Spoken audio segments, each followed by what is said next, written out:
DMTV Info, votre chaîne d'information en temps réel. La politique, la santé, le sport, les faits de société, la musique, les rumeurs et bien plus encore. Vous découvrirez cela dans notre chaîne DMTV Info.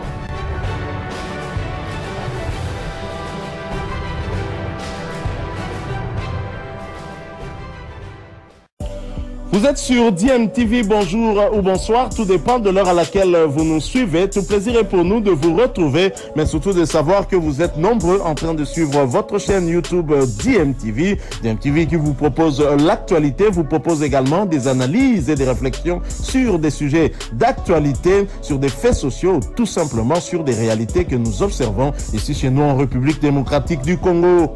Comme le prophète Moïse qui avait libéré ses frères juifs de l'esclavage en Égypte, Moïse Katumbi, juif également, s'en va en Égypte pour tenter de libérer son équipe de la domination continentale du National Al-Ahli du Caire. Moïse Katumbi a donc quitté Lubumbashi par un jet privé pour se rendre en Égypte, où il trouvera le sélectionneur-manager des Léopards, Sébastien de Sabre également présent pour superviser quelques joueurs congolais du tout-puissant Mazembe. Après 10 jours du match Al-Ahli TP Mazembe, match comptant pour les demi-finales retour de la Ligue des champions de la CAF. Les Corbeaux en mission commando au Caire sont appelés à l'exploit pour se qualifier en finale après avoir été tenus en échec par le club Cairo à Lubumbashi au match aller sur le score des 0 buts partout. L'exploit sera de réussir à battre les Diables Rouges du National qui n'ont pas encore perdu de match depuis le début de la compétition.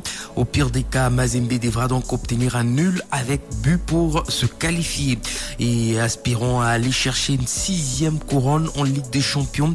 Les Corbeaux n'y vont pas en victime expiatoire. Les deux équipes ont chacune 50% de chance de se qualifier, a indiqué l'entraîneur du club noir et blanc de Lubumbashi, Lamine Diaye, hier en conférence d'avant-match. Et on sait qu'on aura un match très très difficile parce que bon, Al-Ahli c'est une équipe qu'on ne présente plus.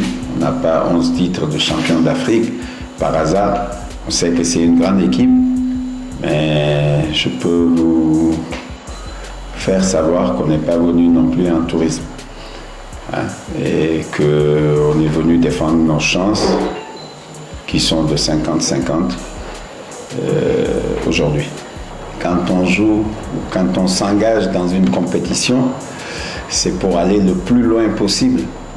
Mais pour aller le plus loin possible, il faut battre les meilleurs. Et Al-Ahli fait partie des meilleurs. Donc si on veut avoir ces ambitions-là, forcément il faudra battre les meilleurs, tout simplement.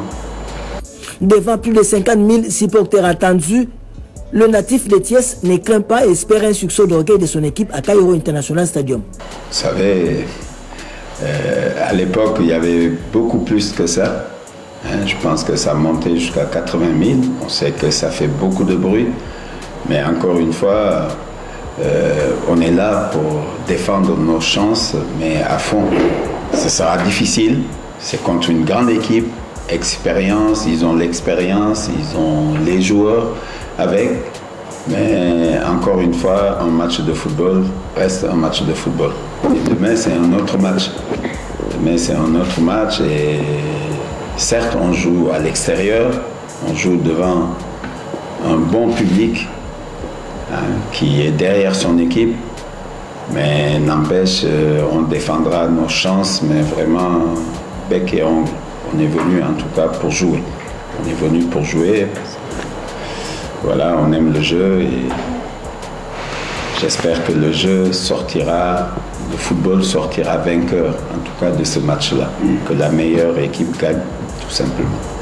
Pour sa part, l'international nigérien Boubacar Ainiko Sunama ne jure que sur une prestation XXL de ses coéquipiers et espère que les erreurs du match aller seront corrigées. Donc pour ce genre de match, il n'y a pas plusieurs choses à se dire. C'est vraiment de faire mieux que le match aller qu'on a joué chez nous devant notre public et en fin de compte qu'on se qualifie. Quand on joue un match, c'est pour gagner. Et pour gagner, il faut marquer des buts. Souvent, l'équipe peut avoir des occasions sans marquer. Et là, on a beaucoup travaillé sur cet aspect. Et on espère vraiment demain que les occasions qu'on va avoir, qu'ils finissent au fond du filet, Inch'Allah. Voilà, c'était là la Mindiaye, coach du tout-puissant Mazembe. Après leur première séance d'entraînement au terrain annexe du stade du 30 juin du Caire, les Corbeaux se sont encore entraînés hier soir pour la traditionnelle reconnaissance de l'ère des Jeux du stade international du Caire, où se jouera cette rencontre ce soir à partir de 20h heure de Kinshasa. Il sera 21h à Lubumbashi. Allez, dans les tribunes du stade international du Caire, en plus du président du club Moïse Katumbi Chapoué, il y aura aussi le président de la Fédération congolaise de football association ainsi que le sélectionneur national de la RDC, Sébastien Dissabre, qui dit être là pour une double mission: superviser la formation de Pyramide FC où joue fiston Kalala Mayele et suivre cette rencontre du tout-puissant Mazembe. Déjà la demi-finale de Ligue des Champions, match retour donc à la LITP Mazembe, c'est important que je puisse suivre et voir les joueurs du TP Mazembe. C'est important, on les connaît, on les voit au pays, mais c'est aussi important de les voir en situation comme ça de pression forte, ce qu'on peut retrouver aussi des fois en équipe nationale. Et puis la seconde, c'est hier, j'étais au match de Pyramide pour suivre également fiston Mayele. Pour les sélectionneurs managers de la RDC, le TP Mazembe à ce stade de la compétition est une fierté pour le pays. Là, forcément, ce sont des matchs importants demain, parce que derrière, il y a une finale, il y a une potentielle également qualification à une Coupe du Monde des clubs. Donc, que ce soit pour le TP Mazembe, mais pour tout le Congo et notamment le football au Congo, c'est important que ce soit l'équipe nationale, que ce soit les clubs du pays le plus loin possible pour faire rayonner le drapeau du Congo. Quid du programme de l'équipe A de l'OPA football masculin? On est orienté vers le stage du mois de juin, où on prendra les joueurs un petit peu plus tôt que les dates FIFA parce que c'est des fins de saison. Donc on commencera le 29 mai en stage préparatoire pour affronter effectivement, comme vous l'avez dit, le Sénégal dans un premier temps, mais également le Togo, qui sont deux matchs qualificatifs pour la Coupe du Monde. Voilà, c'était là Sébastien Dissabre. Il est sélectionneur principal de la République démocratique du Congo au sein du tout-puissant Mazembe, puisque nous parlons de la supervision des quelques joueurs qui sont susceptibles de rejoindre la tanière. Au sein de cette formation de Mazembe, il y a des jeunes qui se révèlent depuis un temps. Il aura donc la possibilité de regarder comme le jeune Oscar Kabouit, Thomas Gloire Tamboué ou encore Patient Mwamba, sans oublier des anciens à l'instar de Philippe Kinzombi, Kevin Mondeko qui est malheureusement absent, Gloudili Konza ou encore Zemanga Sosé, des jeunes, des joueurs qui brillent depuis des saisons chez les Corbeaux, mais restent en marge en sélection nationale de la République démocratique du Congo. Allez, pour mettre fin à ce chapitre, il faut signaler que l'autre demi-finale retour de cette Ligue des Champions posera ce même vendredi à 19h, heure de Kinshasa, Mamelodi Sundowns de l'Afrique du Sud à l'Espérance sportive des Tunis de la Tunisie. Au match aller, les Tunisiens s'étaient imposés à domicile sur le score d'1-0.